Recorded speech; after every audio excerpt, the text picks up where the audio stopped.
In first grade, we had to learn the Pledge of Allegiance, and to this day, I don't know it.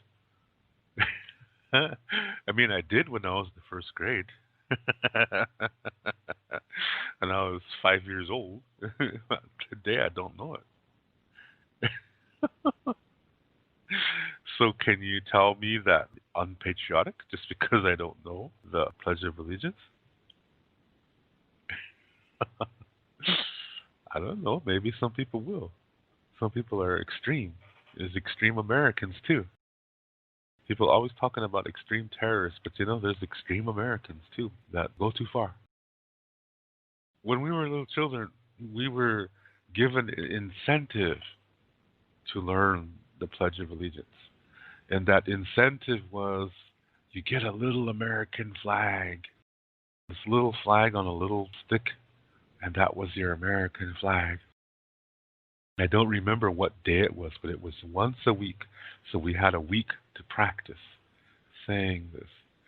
It took me a long time. I kept forgetting. It took me a long time to learn that. Some kids got it really fast, and some didn't, like me. So once you got it, you got your American flag, and everybody was yay, like now you're good. See, they're brainwashing you. Now you're good because you said the Pledge of Allegiance. Now you're a good person. That's what it's saying. Because when you didn't get it, then the teacher would make you feel bad. They really had no good teachers in those days on the reservations. All white teachers. Not many Indians had university degrees yet. Anyway, this act of saying, ah, wonderful, you said the Pledge of Allegiance. Oh, you're a hero. That really does something to you. That's brainwashing you. At 5 years old, the brainwashing has begun. Then you start learning patriotic songs. By the time I was in sixth grade, in America, there's these government organizations you can write to. The schools encourage students to write to them, and you get these little publications like the United States Constitution and all these things concerning being an American citizen. And one of these things we got was a little handbook of patriotic songs, from Yankee Doodle Dandy to Star Spangled Banner. Uh, what was interesting was that the Star Spangled Banner had three verses, and we were like, "Oh, gee, oh, three verses. Wow, we didn't know that." So in the morning, as soon as school starts, first thing you do, say the Pledge of Allegiance. We all have to face the American flag, put our hands over our heart, and say the Pledge of Allegiance. Let's see if I can do it. Oh gosh, put myself on the spot and I get all nervous. Um, I pledge allegiance to the flag and to the republic for which it stands, with liberty and justice for all. Amen. No, it doesn't say amen. Now let's see how close I got. I gotta Google it real quick here. Pledge of allegiance. Okay, let's see how close I got. Because I know this was changed, yes.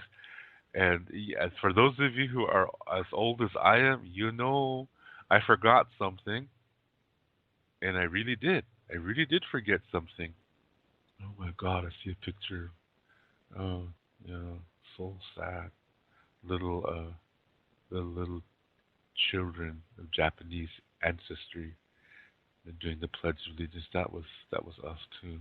Oh, I'm so sad to see that. Okay, let's see here. I see. I missed a lot of things. There's several versions of this pledge. In 1906, the pledge was I pledge allegiance to my flag and the republic for which it stands. In Lakota, there is a last name, Stands. Yeah. So some people like to be funny and they say, I pledge allegiance to the flag and to the republic of Richard Stands. Poor Richard Stands got a lot of allegiance from people he didn't even know. Anyway, it says, I pledge my head and my heart to God and my country, one language, and one flag. Wow, that is so different. Yeah, that is 1906. Then in 1942, it changes to, I pledge allegiance to the flag of the United States of America and to the republic for which it stands, one nation, indivisible, with liberty and justice for all. Okay. I kind of got close, but I left some things out. See, look, those are hard words. Imagine a 5-year-old trying to learn what these things are. What the heck is indivisible? Well, we know invisible. I think that's where a lot of us made the mistake. Yeah, one nation, invisible.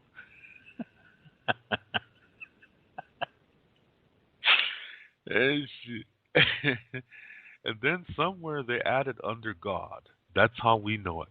Yeah, people from my generation. In 1954, under God was added. One nation. Where's that at though? Oh, but there's people from different religions who challenged against this Pledge of Allegiance. These are really good cases. Something to really check out there. The Pledge of Allegiance and the different versions throughout history. So you're brainwashed. And like I said, in 6th grade, we were learning to sing these patriotic songs. And we didn't know some of these songs had verses we never learned before. We didn't know.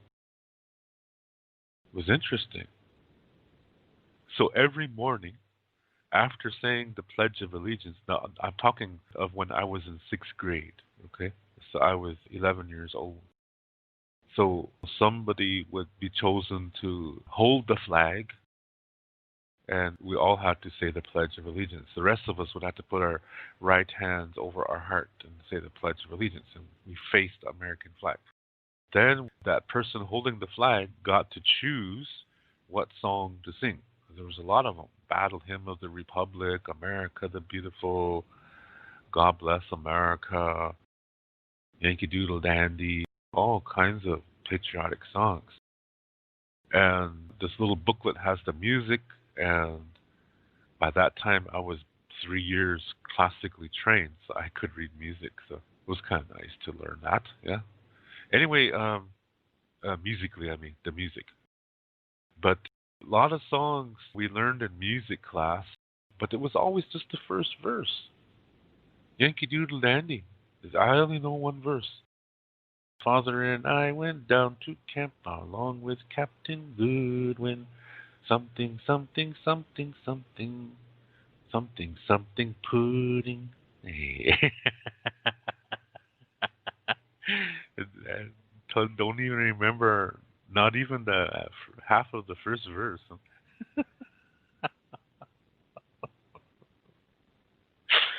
Shoot. Anyway, the song had more than one verse. So I was like, wow, this is cool. We're learning things no other class knows. And so we got to Star Spangled Banner, which is a national anthem of America. And notice there's 3 verses. And we were like, wow, 3 verses. So we learned 3 verses. I did not know until today that there's 4 verses. What we learned was verse 1, verse 2, and verse 4. We didn't learn the 3rd verse. We didn't even know it existed. I didn't even know it existed until today. See, this is how America brainwashes its children by leaving out things that are not good, that put America in a bad light. The third verse of the national anthem goes, "And where is that band who so vauntingly swore that the havoc of war and the battle's confusion, a home and a country should leave us no more? Their blood had washed out their foul footsteps' pollution. No refuge could save the hireling and slave from the terror of flight or the gloom of the grave. And the star-spangled banner in triumph doth wave o'er the land of the free and the home of the brave." I didn't even know that verse existed until today. See, these government pamphlets for children, they only put 3 verses in there so we wouldn't learn this part about the slave. And this is America candy coding its history. Just like when you look in an elementary school history book and you look up Indian Wars, you're going to find something called the Battle of Wounded Knee. And it's just 1 paragraph, maybe 4 sentences. Indians were bad guys and tried to start a war, so the United States cavalry went over there and defeated the Indians. Basically, it says something like that. It was not a battle, it was a massacre. These Indians were not going to war, they were going for safety. They were running to safety. And then they were caught in a blizzard and massacred by the 7th Cavalry, United States military. That's a massacre, that's not a battle. But a lot of history books still to this day call it a battle. See, it's candy coating American history. It's not telling the truth. Some people that are really into civil rights and stuff like that, they learn about this 3rd verse as they grow older. But growing up on the res, you're so far away from the world. The res is a whole different world that you don't think about these things, about the national anthem having a racist verse. You don't think about that because you don't care. It's not a part of your world. So that's why I didn't even know about it until today, because I grew up on the res. This was an eye-opener for me today. And I can understand better why a lot of African Americans do not stand for the national anthem. Because it is racist. I didn't even realize that. And there's always been people who've been saying, let's change that. Let's change it to another song. There's been movements to change it to God Bless America, but then that's basically defeating all Indians. It's really not good. And I think maybe something new should be written. I don't know. Something that represents all cultures.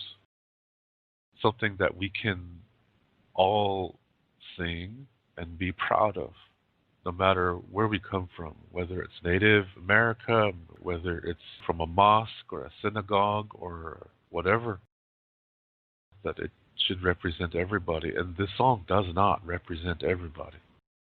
The song, national anthem, was written in 1814, and America still had slavery. And the guy who wrote this song, his name is Francis Scott Key. He owned slaves too. I didn't know that. I just learned that today. It's never too late to learn, yeah? I just learned that today. I didn't know he owned slaves. So, when you grow up in America, you receive a candy-coated history of the country. And it makes it look like America was the good person all along, and it only went to war when it was trying to protect liberty and freedom. And that same shit is still being spoon-fed to us today. With going into Iraq and deposing Saddam Hussein, then going into Afghanistan to defeat the Taliban. And the argument is, whenever they bring a dead soldier back, it's like, well, he died defending liberty of freedoms of America. How is that? How is that defending our American freedom when it's halfway around the world? When this battle is halfway around the world? How is that threatening? That's like, okay, let's say there's a guy in Australia right now. He's taking a shit. Okay?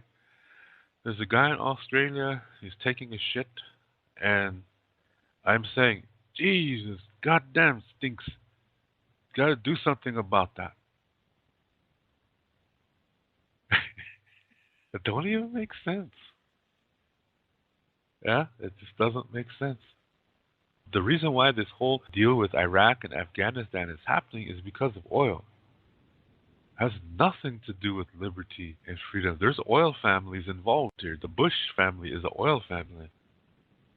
That's why they went over there. That's why the first George Bush did this. Then he pulled out of Iraq really fast, and it just fell to pieces after that. Then after Clinton, then comes the son, George Bush, and he decides to pick up where his dad left off and give America a reason to go back to Iraq and get worldwide support for America to re-invade Iraq. There's only one thing he could do. It's what America has done in all its history. Pretend to be the enemy, attack your own people, and then blame that enemy, and you gain sentiment from the mass to destroy the enemy, even though the enemy didn't even do a damn thing. America has always done that, beginning with Indians. The U.S. military has dressed up like Indians, and these are white guys, and they attacked white farmers, raped their women and children, and then killed them. And then told this to the media of the day. And then the media embellished it by adding more atrocities, saying we ate them. And when this was published, the American sentiment was to wipe the Indians off the face of the earth, exterminate the Indians. Every child, woman, man is a target. Every Indian child, woman, and man is an enemy to America. That's what the media was saying back then. The guy who wrote The Wizard of Oz, major racist, called for the extermination of American Indian people. Susan B. Anthony, who was fighting for women to vote and to free the slaves, she was also calling for extermination of Indian people. Selective racism. Isn't that interesting? Oh, the poor black slaves, we need to free them, but the Indians must be exterminated. That was the sentiment. It still exists. We're still feeling that today. We are still in our Holocaust. Most of us can't even speak our own language. We think like Christians now. When we do the ceremonies, we're not even doing it with the ancient mind. We're doing it with the Christian mind. As a result, we bring something called duality into the ceremony, and this is not a good thing, because now people are trying to do bad things to each other using ceremonies. It's ridiculous. It's harmful, and it results in murder a lot, and rape. So America has always done that, to pretend to be the enemy, then attack its own people, and then blame it on that enemy. And then this creates public sentiment to say, let us destroy the enemy. That's what they did to Indians. That's what they did at September 11th. Same thing. And this gave America the worldwide support to go in and invade Iraq. And they're using this candy store front argument of we're protecting our liberty and freedom from this madman. He used weapons of mass destruction. He's making them No evidence was ever found. And the information they had contained no hard evidence. There was no reason to invade Iraq. Absolutely none. They were not protecting liberty and freedom. No way. This was for oil. So all these soldiers are dying so some oil family can get richer. They're not dying for liberty and freedom. In the meantime, children are growing up fatherless so an oil company can get richer. An oil family can become more wealthy. That's why the soldiers are dying. And children are growing up fatherless and in many cases also motherless for oil, for money. It's not for freedom. It's not for liberty. It's not for democracy. Hell no. It's so some oil family can get richer. That is the truth. And people say, oh yeah, they see a soldier walking through the airport and everybody goes up and shakes his hand. Thank you for defending our country. That's a clear evidence of brainwash on all sides. The reality is it's not defending liberty. It's to help some family become more wealthy. So you sacrifice your sons and daughters to these oil families. That's what you're really doing. You're not giving the ultimate sacrifice to the country. No, you're giving it to these oil families so they can get wealthier. That's the reality. And now that that was difficult to do, that's why they turned to North America. The oil companies are like vampires and they want to get all of it out. And they'll do anything because they're multi-billionaires. So they can do anything.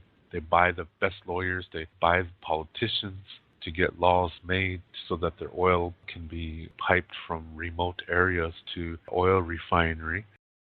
Why don't they just build the oil refinery where the oil wells are? Costs too much money. See, they're business people. They want to do things at the lowest cost possible, which means the lowest quality equipment is going to be used. And the workmanship is going to be second class or second rate or worse. Which means the pipelines are 100% going to break. Oil companies don't care. They don't live there. Oh, it's just a remote area. They're just poor people. Who's going to miss them? There's just a few thousand. Who's going to miss? What's a few thousand gone from a country with a population of 350 million people? What's a few thousand? It's nothing. So they're expendable, especially when they're Native American. See, it's for oil. It's always about oil.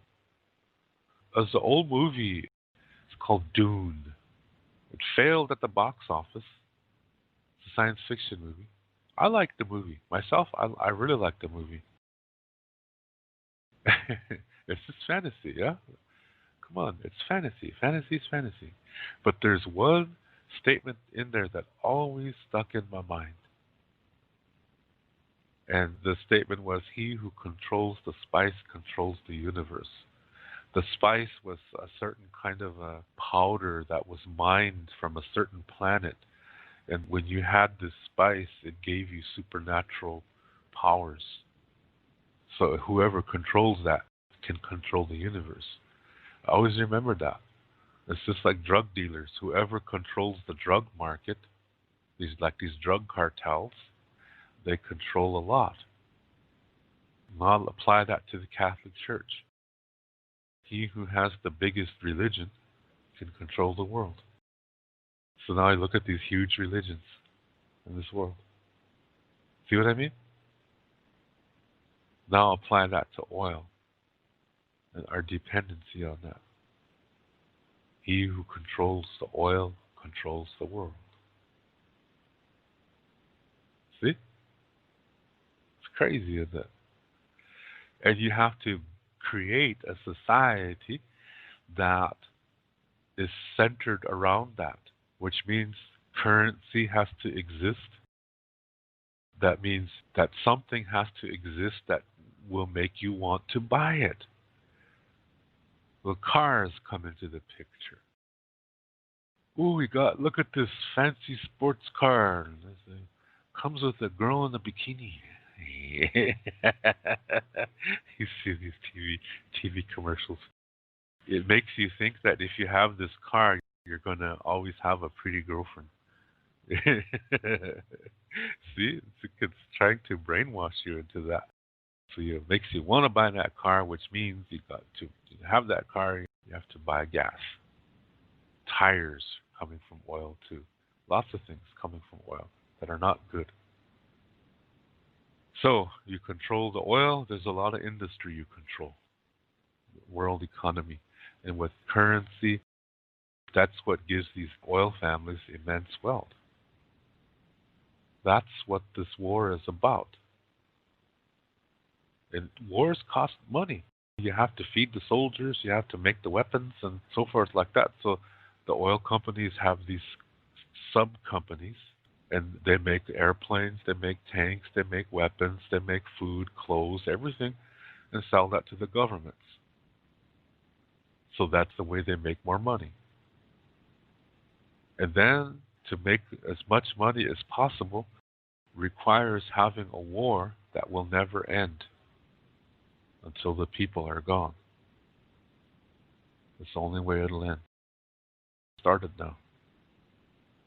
See, it's all about money. It's always about money. And oil plays a huge role in that. And other things too, coal and diamonds and things like that. That also, but oil is really a huge one. That's what the soldiers are fighting for, so these families who own these companies can become more wealthy. That's what they're dying for. They're not dying for freedom. See, we're brainwashed into thinking that. And so you see the media portrays it. They see these soldiers coming back in coffins draped with American flags. And now they're using something called appeal to emotion so that we become emotionally involved. And then everybody's saying, he died serving his country. He loved his country. And we all go, oh, boo-hoo-hoo. He died so that we can be free. Oh, geez, let's go honor him. And it's all brainwash. It's all bullshit. See, we're brainwashed like that from the time we're little children, learning the Pledge of Allegiance, then learning these patriotic songs. A lot of these songs were written in the late 1700s, early 1800s. And America was very, very, very, very racist back then. They gave Indians blankets with smallpox in it. That's chemical warfare to wipe out Indians. And they have slavery. And so a lot of these patriotic songs make reference to that. But they leave those out. When you're a little child, you only learn the good verses. You don't learn the complete song. That's brainwashing. That's selective history.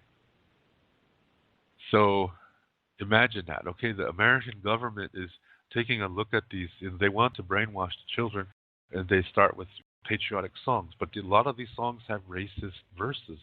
So the American government says, okay, we'll take that out, and that way we can make America look pretty and control the youth, and then they're going to grow up and get all emotional every time they see an American flag, which is true. In 2006, I had to renew my passport. So I went to the embassy. I'd been living in Germany for 2 years and learning to speak German. And different culture, different world here in Germany. So I was like, oh, German, everything. And then when I went into the embassy, I felt so good. The soldiers are American soldiers at security, and you show your passport. They look at it. All your belongings you have to put in a locker, and then you just take your passport and you go do your business, whatever you're going to do. And I had to renew, so I had my application with me and photos and stuff like that. And so I went to the area where to do this, and I walked by this long, dark hallway, the carpeted floor, and pictures of American Constitution, copy of it was in the wall, and here was hanging this American flag, and I stood there and I was like, oh, I'm home. A tear went down my eye. Not that bad. That was brainwashing. Because I know in my mind this same flag was used to massacre my ancestors. But here I am standing there saying, oh, it feels so good to see the American flag again. Why? Why did I feel like that? Even though in my mind I know the same flag was used to massacre my ancestors, why was I suddenly feeling love? Because I was brainwashed since I was a child. So I caught myself. I said, Jesus, God damn it, what the hell?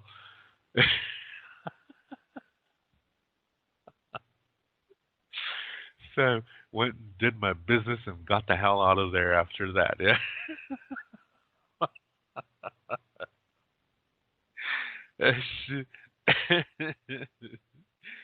Oh man, too funny. See, this is showing you it's a brainwash. The government only presents you a candy coated history of your country. And when you learn the full reality, then you get pissed off. And it's like, God damn it, shit. Look at it. The schools are involved in this brainwash. And I started learning the truth when I got into university. And I had some really good instructors, world politics instructors, and I learned a lot of things that I never knew about America that were not good. It's better to learn the whole truth because then you can deal with reality better and still be proud to be an American with the attitude of learning from the past. But the way America presents the history to you as a child said America was always the hero. And that's wrong.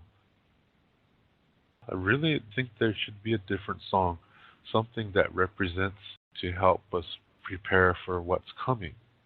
Because this song is racist. There's nothing wrong with refusing to stand for the national anthem. That's our choice. This is a right. This is called freedom of speech, freedom of expression. You know what? In Native America, most American tribes have a flag song too. This shows you how the assimilation became, that we started to support the American flag even though this same flag was used in massacring our ancestors. So we have a flag song too in Lakota country. In fact, I think there's two of them. But I only know the one I always heard growing up. Let's look at the lyrics. This is the words to the song. Tungashila yapi hawa baha giha o ihankeshni henajink delo. Il hatea oyate ki ha we chi charinkta chalechamuelo. What this means is the president's flag will stand forever. Under it, the people will grow. So I do this. That's what it means. Now, Togashila has three definitions. First definition is these are helper beings, and some of them live in rocks that are used for certain things. The second definition is a grandfather. Normally, we like to say la la. That's what we learn when we're children. And as we grow older, we tend to keep that because it's showing affection. La la. Not too many people say Tonkashila. Most people say la la. But it's okay. But it does mean grandfather. That's the second definition. Third definition was created in the 1800s when the American government was sending its representatives to Lakota people to make treaties. The Lakota chiefs were asking, "Who is your leader?" And so the American representatives they said, "He's the president." So the Lakota chief said, "What does the president do?" So these American representatives said, he loves his people. He wants his people to be happy. So the Lakota chief said, "Oh, like a grandfather." And so the American representative said, "Yes, he's like a grandfather." Ah, okay. So we call him Tunkashila. So that's the third definition, the President of the United States. So that's what Tunkashila means. So when it says Tunkashila yapit hawa baha kiha ohe ankeshni henajikdelo, that means the president's flag will stand forever. It will not end.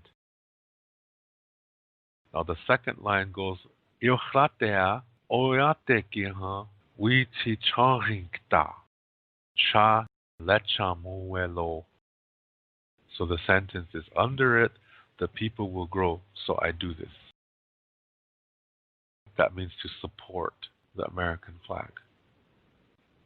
So that's the song. It's a beautiful song, my friends. It's a very beautiful song. But I really have a problem with this song. Because this is the same flag that was used to massacre our ancestors. How can you sing this song when your ancestors were brutally decapitated? Their homes were burned. Their children were cut open with their baby intestines dropping out of their bodies onto the ground. How can you support this American flag? See, I can't. So I don't like this song. It has a beautiful melody though. So it's too bad, yeah, that this song is this way. And I think something different has to happen that is appealing to everybody. Because America is what it is. And the song should reflect that. But right now, all the songs favor white people. That cannot remain because America is no longer a white country. Yes, it was in the beginning. And it's still trying to be with people like Donald Trump and people who support him. But America is not all white. Not anymore.